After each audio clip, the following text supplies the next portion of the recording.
예전에 이런 말이 있었죠. 목소리 큰 사람이 이긴다.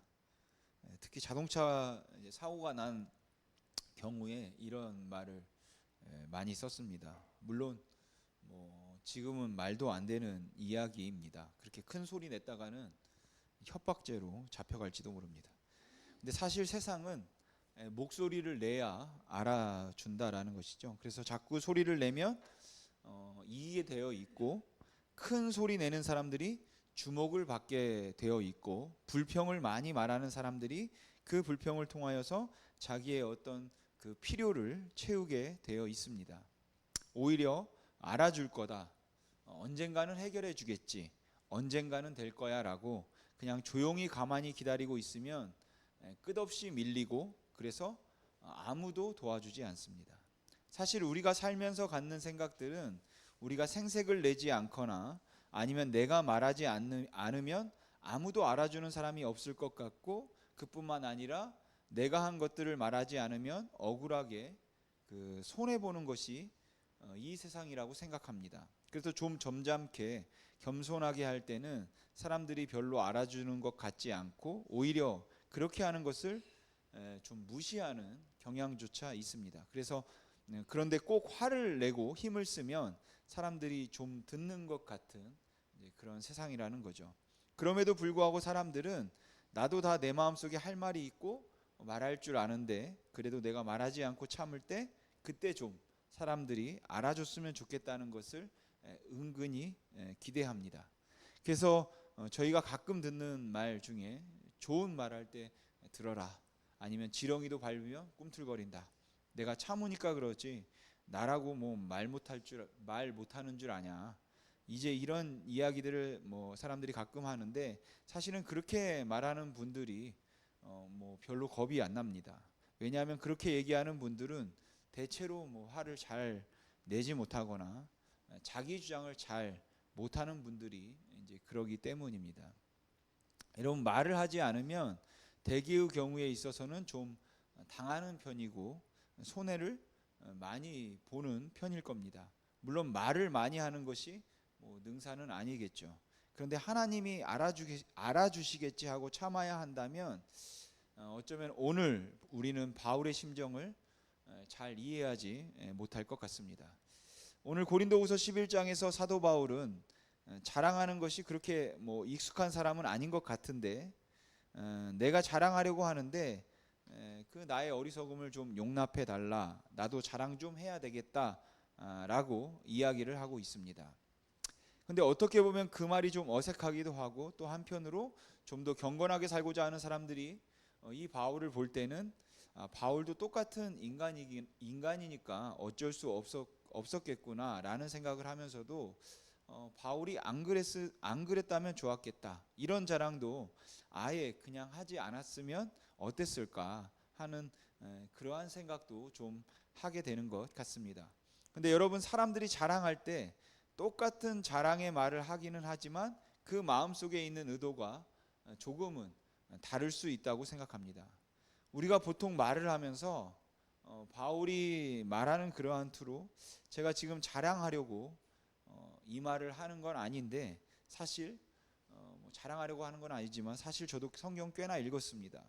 성경 많이 아는 것처럼 그렇게 자꾸만 말씀하시는데, 제가 꼭 저를 자랑해서가 아니라 저도 신학 공부 좀 했습니다, 이렇게 이야기를 한다든지, 제가 꼭 자랑하려고 하는 건 아니지만 저도 돈 좀 있습니다, 이런 이야기를 할 때도 보면 그 의도는 굉장히 감추고 싶어 하는 것이 아니라 오히려 그것을 좀 더 드러내고 싶어 하는데, 그 드러내고자 함이 너무 티나지 않고 좀 드러내고 싶은 경우에도 이제 이러한 표현을 우리가 쓰게 되는 것 같습니다. 지금 바울은 육신을 따라 자랑하는 사람이 너무 많기 때문에 나도 한번 자랑해 보자 하고 그렇게 이야기를 하면서, 나도 히브리인 중에 히브리인이고 나도 이스라엘 사람이고 나도 아브라함의 후손이다, 즉 할례를 받았다는 거죠. 그렇게 이제 유대인으로서의 백그라운드에 대해서 이야기를 하는데 그렇게 길게 하지도 못합니다. 그러니까 어색한 것 같아요. 그렇게 조금 하다가 그 다음에 이제 바울이 하는 이야기는, 내가 그리스도를 위해서 얼마나 고난을 받았는가 하는 자기가 받은 고난에 관한 이야기를 이제 11장에서 쭉 풀어가는 것을 볼 수 있습니다. 여러분, 바울은 그동안 아무것도 말하지 않았습니다. 근데 바울이 그렇게 말을 안 하고 가만히 있었더니 사람들이 바울에 대해서 자꾸만 말하기 시작하는 겁니다. 바울은 사도의 추천서도 없는 사람이고 근본도 분명치 않은 사람이고 주님을 따라다닌 적도 없는 사람이다. 그리고 그는 돈을 좋아하는 사람이고 자기의 인기와 유명해지기 위해서 여기저기 저렇게 지금 돌아다니는 사람이고 사람들을 모아서 자기 편을 만드는 사람이다. 뭐 이런저런 이야기들이 교회 안에서 바울을 향해서 많이 있었던 것 같습니다. 근데 바울이 그동안은 아무 말도 하지 않고 참고 있다가 이제 그러한 문제들이 다 해결되고 난 다음에 그 속에 좀 맺혔던 게 있었던지 털어놓기 시작하는 겁니다. 그러면서 바울은 내가 부득불 자랑한다고 이야기하고 있는데 그 바울의 자랑이 이 바울의 자랑이 어떤 의미에서 정당한 것일까 하는 것을 오늘 여러분들과 함께 좀 생각해 보고자 합니다. 우선은 우리가 온유와 겸손에 대해 좀 생각해 볼 필요가 있을 것 같습니다. 여러분, 온유와 겸손은 그 온유와 겸손의 목적이 무엇인가 하는 것이 중요합니다. 우리가 온유와 겸손하다고 얘기할 때 온유하고 겸손하다고 얘기할 때 그 온유와 겸손은 그냥 한없이 유약해 보이거나 아니면 내가 무조건 못한다고 말하는 것이 겸손이 아니라고 생각합니다. 바꿔 말씀드리면 자기 비하가 겸손도 아니거니와 더 나아가서는 겸손이라고 하는 것도 엄밀한 의미에서 정말 지나치게 자기 중심적인 경우들도 있다는 것이죠. 그러니까 아이고 저는 못합니다. 저는 아닙니다. 제가 뭐 할 줄 아는 게 있습니까? 라고 하는데 그런 아주 익숙한 그 겸손한 모습이 사실은 내가 얼마나 인격적으로 괜찮은 사람인가 하는 것을 드러내고자 함의 목적이 있는 경우도 있을 수 있다는 것이죠. 그러니까 아이고 저는 아닙니다. 제가 뭐 할 줄 아는 게 있겠습니까? 그렇게 말하는 이유가 나는 참 겸손한 사람이다 라는 것을 보여주고 싶다는 것입니다. 만일 사도 바울의 궁극적인 목적이 자신의 겸손함을 보여주고자 함이었다고 한다면 내가 얼마나 거룩하고 성화되어 있는 사람인가, 얼마나 겸손한 사람인가 하는 것을 다른 사람들에게 보여주기 위한 이미지를 이야기하는 것이었다면 그렇다면 바울은 사실 끝까지 말하지 말았어야 합니다. 근데 이 말을 함으로 인하여서 바울의 경우에선 이미지가 좀 깨졌죠. 여러분, 바울이 지금 내가 이걸 부득불 자랑한다라고 이야기하면서 내가 사실은 히브리인 중에 히브리인이고 나는 아브라함의 후손이다 이렇게 말을 하고 내가 복음을 위해서 정말 고난 많이 당했다라고 이야기하는 그 모습은 마치 어떤 모습 같냐면 교회를 위해서 정말 나만큼 봉사하는 사람이 있습니까? 내가 얼마나 헌신하고 이 교회를 세우기 위해서 이 교회를 건축하기 위해서 내가 얼마나 힘을 썼는지 아시지 않습니까? 내가 말을 안 하니까 그렇지 정말로 이 교회를 위해서 복음을 위해서 내가 얼마나 정말 헌신했습니까? 물론 바울은 그렇게 말할 수도 있는 위치죠. 근데 그렇게 말하는 것 자체가 교만이라고 우리가 생각할 수 있는 거 아니냐는 거죠. 그러니까 바울이 이 자랑을 통해서 내가 얼마나 괜찮은 사람인가 하는 것을 드러내는 것이 목적이었다고 한다면 사실은 그냥 끝까지 가만히 있는 게 좋습니다. 하지만 바울의 경우에 있어서 내가 오늘은 말을 해야 되겠다 하고 그 말을 하는 이유는 결론적으로는 바로 교회의 덕을 세우기 위해서입니다. 오늘 19절과 20절에서 바울은 말하기를 19절과 20절에서 바울은 말하기를 너희는 지혜로운 자로서 어리석은 자를 기쁘게 용납하고 누가 너희를 종으로 삼거나 잡아먹거나 빼앗거나 스스로 높이거나 뺨을 칠지라도 너희가 용납하는도다 라고 합니다. 이 말은 바꿔서 얘기하면 너희들이 정말 바른 판단을 하고 교회를 위하여서 이성적으로 생각을 한다면 목소리 큰 사람의 말을 듣고 있다는 게 지금 문제가 있다. 바로 이 말을 하고 있는 겁니다. 그러니까 바울이 목소리가 큰 사람들이 자기를 자랑하거나 아니면 자기 육체를 자랑하면서 나 사도에게서 추천서 받아왔습니다 라고 얘기하면 그 앞에서 쩔쩔매고 그게 사실인 것처럼 그 앞에서 소리를 죽이는 그 모습을 보면서 그들이 너희를 잡아가거나 뺨을 치거나 아니면 종을 삼을지라도 너희가 기쁘게 용납하는데 사실 그런 걸로 따진다면 나도 할 얘기 있다 하면서 자랑하는데, 그런데 바울이 지금 내가 자랑하고 있는 건 나도 그들만 못하지 않다는 이야기를 하고 있는 것이 아니라는 거예요. 오히려 바울이 말하고자 하는 것은 그 자랑하는 것들에 넘어가면 안 된다는 이야기를 하고 있는 것입니다. 그렇게 자랑하고 있는 것들에 빠져서 그것들이 마치 전부인 것처럼 그거 따라간다면 그것은 어리석은 것이다. 이것을 말하고 있다라는 것이죠. 그러니까 바울이 자신을 자랑하면서도 내가 히브리인 중에 히브리인이고 이스라엘 사람이고 할례 받은 아브라함 후손이고 내가 주님을 위해서 고난도 무지하게 받은 사람이다. 그러니까 너희들 나 우습게 보지 마라 라고 했는데, 결국 그것을 통해서 바울이 말하고자 하는 것은 그런데 그 말 때문에 너희가 나를 존중하고 다른 사람보다 나를 더 높인다면 이게 얼마나 어리석은 일이겠느냐 하는 것을 지금 바울이 비유로 말하고 있다는 겁니다. 그러니까 바울은 지금 내가 자랑한다고 이야기하지만 엄밀한 의미에서 내가 얼마나 괜찮은 사람인가 하는 것을 자랑하는 것이 아니라 오히려 자랑하고 있는 그 육체가 얼마나 어리석은 것인가 하는 것을 더 드러내고 있는 거라고 보면 맞다라는 거죠. 그럼에도 불구하고 바울이 자기에 관한 이야기를 하기 시작한 것은 그것이 바로 교회의 덕이 된다고 그가 생각했기 때문입니다. 그가 입을 다물고 있는 것이 이제 더 이상은 덕이 되지 않고 교인들에게 교훈과 또 가르침에 유익하지 않다고 생각했기 때문에 이제 바울이 그 말을 하기 시작했다라는 것이죠. 그러니까 바울의 경우에서 어쩔 수 없이 자신이 말해야 되겠다고 생각한 것은 단순히 자신이 당하고 있는 어떤 일들에 대한 억울함 때문은 아니라는 것입니다. 그러니까 나도 공부 좀 했는데 이렇게 나를 무시하냐. 그래 내가 얼마나 공부했는지 한번 보여줘. 내가 이렇게 무시당하고는 못 살지. 이런 뜻은 아니었다는 것이에요.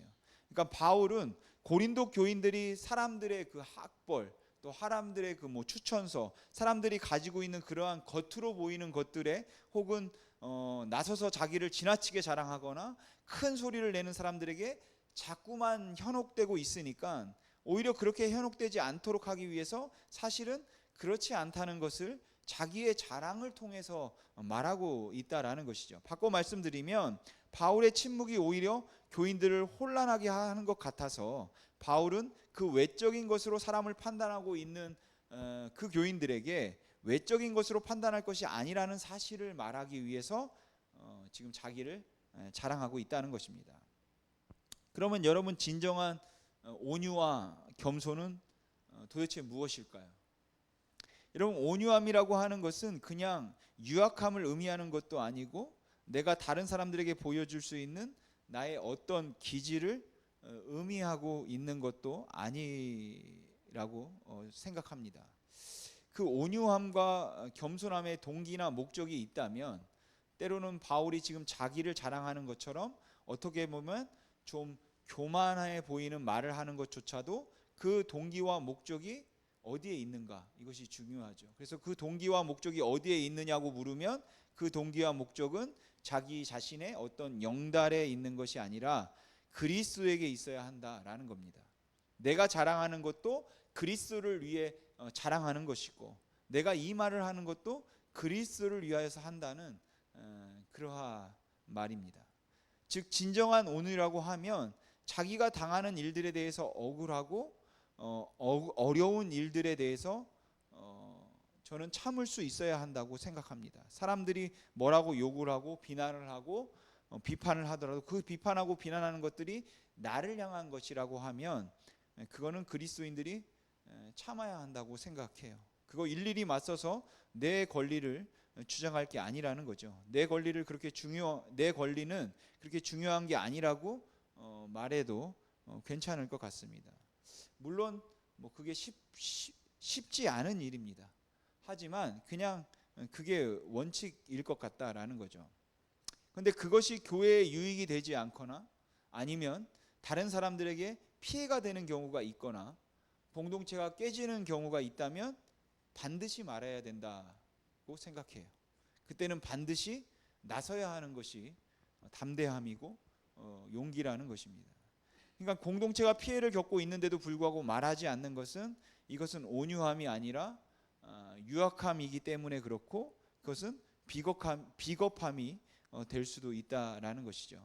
그러니까 바울은 지금 그 교회에 대한 염려와 걱정을 가지고 있다는 것입니다. 대표적인 예가 저는 예수님이라고 생각합니다. 여러분, 예수님은 어떤 분이십니까? 예수님께서는 마태복음 11장에서 나는 마음이 온유하고 겸손하니 나에게 와서 배우라 라고 본인이 겸손하다고 말씀하셨습니다. 근데 우리가 알고 있는 겸손의 개념에서 생각하면 일단은 이 말 때문에 예수님은 겸손하지 않습니다. 겸손한 사람은 절대로 자기가 겸손하다고 말하는 법이 아닙니다. 그러니까 예수님은 하나님의 아들이시더라도 겸손을 보여주기 위해서라면 내가 뭘 하냐, 내가 뭐 아는 게 있냐, 나는 그냥 아무것도 아니다. 아유, 그래도 주님께서 십자가를 지시기 위해서 이 땅에 오셨잖아요. 야, 그거 뭐 아무나 하는 거지 뭐. 그게 뭐 대단한 거라 그래. 이래야 겸손한 거죠. 근데 나는 마음이 온유하고 겸손하니 이렇게 말씀하시면 벌써 겸손하지 않은 겁니다. 근데 실제로 예수님께서 그 십자가에 못 박혀 돌아가시는 그 모습을 보아도 그렇고 인간의 몸을 입고 이 땅에 오셔서 당하셨던 그 고난들과 또 환난, 어려움들을 보면 예수님은 정말로 자기를 낮추셨던 사실 진정한 겸손한 분이시죠. 여러분, 하나님이 인간이 된다는 것만큼 겸손한 일이 어디 있겠습니까? 그런데 그 겸손하고 온유한 주님께서 채찍을 만들어서 성전에서 물건을 장사하는 사람들과 돈 바꾸는 사람들을 막 채찍으로 쳐서 그들을 쫓아내었다면 또 그 바리새인들을 향하여서 독사의 자식들이라고 정말 욕하는 그 주님을 보면서 여러분, 여기에 온유한 모습이 보이십니까? 그 바리새인들에게 가차없이 책망을 하시면서 회칠한 무덤이라고 말씀하시는 주님에게서 여러분들은 겸손을 보십니까? 정말로 온유하고 겸손한 분이었다고 한다면 그냥 우리가 생각하는 온유와 겸손이라고 우리가 말한다면 악한 것들을 본다고 하더라도 그렇게 과격하게 말씀을 안 하시는 게 온유의 모습일 겁니다. 여러분, 모세는 어떻습니까? 민수기에 보면 모세가 굿수 여인을 취했을 때 미리암과 아론이 대들기 시작했습니다. 그리고 그들이 말하기를 도대체 모세만 하나님의 종이냐, 모세만 부름을 받았느냐, 우리도 선지자고 우리도 하나님의 부름을 받았는데 모세만 특별할 것이 무엇이 있냐 라고 하며 모세를 비난하고 공격을 한 적이 있습니다. 근데 그때 모세는 한마디도 하지 않습니다. 모세가 자기를 비난하고 있는 형제들을 보면 어떻게 생각하면 참 그들이 가소롭잖아요. 아론이 어떻게 감히 그 모세에게 대듭니까? 그리고 미리암이 어떻게 모세랑 같은 나도 선지자고 나도 지도자다 이렇게 말할 수 있겠습니까? 근데 모세는 한마디도 하지 않습니다. 오히려 하나님께서 그들에게 진노하시죠. 그러면서 하나님께서 이 지면에 모세보다 온유함이 더한 자가 없다 이렇게 말씀하십니다. 근데 그렇게 모든 사람보다 온유함이 더한 그 모세가 시내산에서 십계명을 받고 내려오다가 어떻게 했습니까? 이스라엘 백성들이 범죄하고 금송아지를 만들어서 절하고 있는 모습을 보면서 그 십계명 돌판을 하나님께서 직접 주신 그 십계명 돌판을 던져서 깨트려 버렸습니다. 그리고는 그들에게 아주 그야말로 냉혹하게 대했죠. 3천 명이 그 자리에서 죽었는데 그것을 여러분들 기억하실 겁니다. 또한 이스라엘 백성들이 물이 없어서 불평했을 때 하나님께서 반석을 명령하여 물을 내라고 할 때도 모세는 굉장히 혈기가 가득해서 그걸 쳤던 적이 있습니다. 그러니까 모세가 아주 유약한 사람은 아니라는 것이에요. 펀치 한 방으로 애국 군인을 죽였던 사람이니까 굉장히 강한 사람인 거잖아요. 근데 모세의 온유함을 하나님께서 보실 때 어떤 것들을 귀하게 여기셨을까 생각하면 모세가 가지고 있던 그 분노가 모세의 경우에 의분이라는 것이죠. 하나님의 공동체가 잘못되고 있고 하나님의 나라가 잘못되어 가고 있고 주의 백성들이 지금 병들어 있는 것을 보면서 그가 분노할 수밖에 없는 그러한 상황이었다는 것입니다. 그리고 이것이 제가 생각할 때 진정한 의미에서 온유함이라고 말할 수 있을 것 같습니다. 우리가 온유함을 이야기하면 그냥 유한 성격을 가지고 모든 것이 부드러워서 사람들이 병들어가고 썩어가고 있는 것을 보면서도 말 한마디 하지 못하고 아니면 다른 사람들이 그릇된 길로 가거나 목소리 큰 사람의 말에 의해서 교인들이 현혹돼서 막 다른 복음에 이끌리고 이단으로 넘어가고 있는데도 불구하고 그러면 안 되는데 그것도 글쎄 그것도 좋겠죠. 믿기만 하면 뭐든 어떻겠습니까? 라는 식으로 그냥 아무렇지도 않게 생각을 하면서 교인들의 잘못되는 모습을 그냥 보고 있는 모습이 그게 온유의 모습이다라고 말할 수 없다라는 것이에요. 결국은 온유함이라는 것은 무엇인가 하면 내가 무슨 말을 하거나 아니면 내가 하고 있는 일들의 궁극적인 목적이 하나님의 나라와 주님의 영광을 위한 것이 되어야 하고 예수 그리스도를 위해서거나 아니면 그리스도 공동체를 위한 것이 될 수 있을 때 그것이 바로 진정한 온유이고 또 겸손이다 라고 생각합니다. 근데 애석하게도 오늘날 온유와 겸손을 이야기할 때는 이 순서가 바뀐 것 같은 그 경우들이 너무 많다라는 것이죠. 주님의 이름이 욕을 먹고 있는데 그때는 아무도 말하지 않습니다. 그렇지만 누가 나를 욕하는 건 못 참는 거죠. 주님의 교회가 어려울 때는 아무도 말하지 않아요. 그냥 어려워도 하는 수 없는 거죠. 그렇지만 나를 건들면 그건 가만두지 않는 겁니다. 누구든지 교회를 어떻게 만들어도 상관없는데 제발 나만 건들지 말아라. 그래서 나만 괜찮으면 괜찮다고 생각하는 건 내 유익과 내 권리와 내가 볼 손해에 대해서만 더 많이 전전긍긍하는 모습이 어쩌면 오늘 우리들의 모습일지도 모르겠다 이렇게 생각합니다. 바울이 지금 자랑하고 있는 것들은 외적인 조건, 소위 사도로부터 보냄을 받았다는 사람들보다 내가 못하지 않다는 것을 그가 말하려고 했습니다. 하지만 바울이 그렇게 말을 했던 이유가 있다면 나도 자랑할 것 있었는데 사실 나 이거 참고 있었던 거야 이런 이야기를 하고 있는 게 아니라는 거죠. 그리고 실제로 바울에게 있어서는 자기의 육체의 자랑들이 그렇게 중요하지도 않았다는 겁니다.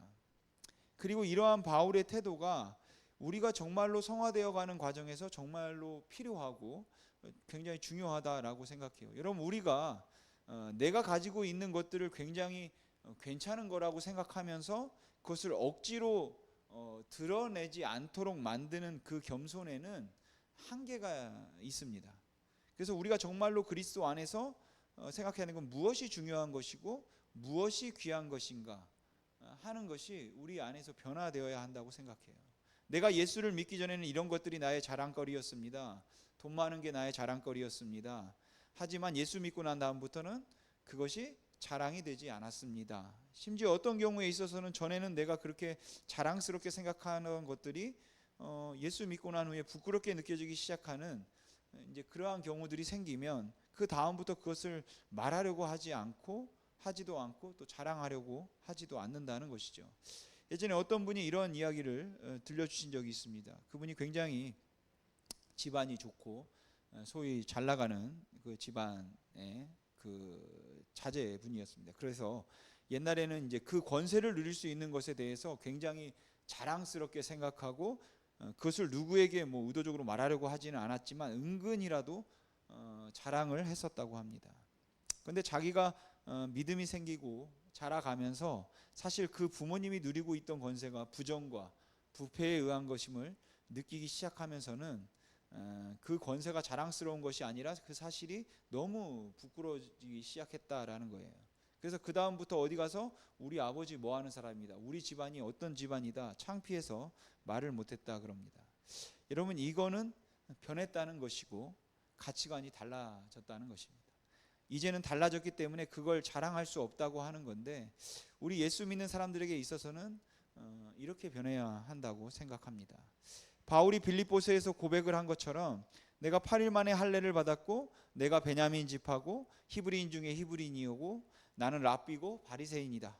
근데 내가 이 모든 것을 그리스도를 아는 그 지식의 고상함에 비하면 아무것도 아닌 줄 알아서 난 이것을 배설물로 여긴다. 더 이상 그것에서 어떠한 가치도 찾지 못하겠다. 이 이야기를 하고 있다라는 것이죠. 이게 복음이고, 이게 여러분 복음의 능력입니다. 어디에서 사람이 가치를 찾을 수 있을까? 그리고 예수 믿는 사람들은 어디에다가 가치를 부여해야 할까 하는 것을 우리가 항상 생각해야 한다라는 것이죠. 저는 우리 공동체가 정말로 그리스도를 자랑하는 것 말고 자기를 자랑하는 것이 좀 부끄러워지는 그러한 건강한 우리 공동체가 되었으면 좋겠습니다. 자기를 드러내려고 할 때마다 그게 창피하게 느껴지고, 그리고 그것이 전혀 받아들여지지 않는 그런 공동체가 되면 그게 건강한 공동체가 되겠다고 생각합니다. 그래서 우리가 정말로 그리스도의 복음을 위해서 어떤 일들을 하고 있고 우리가 어떤 비전과 사명을 가지고 사역을 감당하고 있는가 하는 이야기들을 더 많이 하고, 복음에 관한 이야기들을 좀 더 많이 하고, 그리스도에 관한 이야기들을 조금 더 자랑할 수 있고 조금 더 드러낼 수 있으면 좋겠다고 생각합니다. 오늘 사도 바울이 부득불 자랑한다고 하면서 그가 정말 이야기하려고 하는 것은 무엇인가 하면 도대체 교회가 자랑거리를 잃어버렸다는 이야기를 하고 있다는 것입니다. 이 교회가 정말 자랑해야 할 것들을 잃어버리고 그리고 자랑하지 말아야 할 것들을 자랑하고 있는 것 같다. 이걸 지금 지적하고 있다는 것이죠. 저는 힘이 있는 교회 공동체가 사도 바울이 오늘 말씀하는 것처럼 우리가 정말로 자랑해야 할 것들을 자랑할 수 있기를 소망합니다. 그래서 이 사도 바울의 자랑을 보면서 정말로 저의 삶에서도 그리고 저의 사역에서도 또한 여러분의 삶과 또 여러분의 사역에서도 제가 느끼게 되고 생각하게 되는 건 두 가지입니다. 하나는 우리가 정말로 그리스도만 높일 수 있었으면 좋겠다. 주님을 높이는 그것만 자랑할 수 있으면 좋겠다. 주님이 하신 일이라고 말하면서도 내 것을 자랑하려고 하지 말고, 나의 업적을 자랑하려고 하지 말고, 나의 능력을 자랑하려고 하지 말고 그리스도를 높이기 위한 것을 우리가 하면 좋겠다. 그리고 그 다음에 우리의 관심은 결국은 그리스도이고 그리고 교회 공동체였으면 좋겠다. 그래서 바라기는 나의 유익과 심지어는 아주 굉장한 겸손과 우리가 그 온유함이라고 할지라도 그것이 나의 이미지를 지키기 위한 것이 아니라 정말로 그리스도의 공동체를, 우리가 이 공동체를 사랑하는 마음으로 우리가 그 공동체를 위해서 생각하고 또 말하고 살 수 있어서 하나님의 영광을 드러내길 주님의 이름으로 소망합니다. 기도하겠습니다.